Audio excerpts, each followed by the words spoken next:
పశు పోషణ అంటే వ్యవసాయ రంగానికి అనుబంధంగా ఉన్నటువంటి మిశ్రమ వ్యవసాయంలోని ప్రధానమైన అనుబంధ సంస్థ అనుబంధ రంగ పశు పోషణ ఇస్ ఎ లైఫ్ స్టాక్ అనే పేరుతో పిలుస్తారు.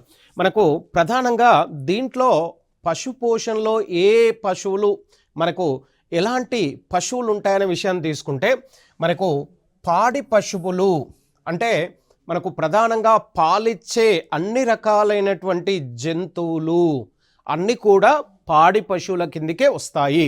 పాడి పశువులు మాంసము ఉన్నినిచ్చే గొర్రెలు మేకలను మరియు పందులు కోళ్ళ పెంపకం వంటి వాటి అంశాలు దీంట్లో భాగంగా ఉంటాయి. ఇవన్నీ కూడా పశువులు అంటే పాడి పశువులు అంటే అన్ని రకాల పశువులు దీంట్లోని భాగంగా ఉంటాయి.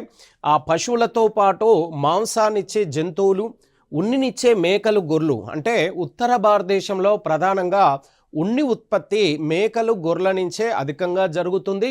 ఈ రెండు రకాలైనటువంటి ఉన్ని జంతువులను మనకు వీటితో పాటు పందులను కోళ్ళు అంటే మాంసాన్ని అధికంగా ఇచ్చేవి గొర్రెలు మేకలు, వాటితో పాటు పందులు కోళ్ళు వీటిని ఉపయోగించి వీటి ద్వారా అత్యధికంగా మాంసాన్ని ఉత్పత్తి చేస్తారు.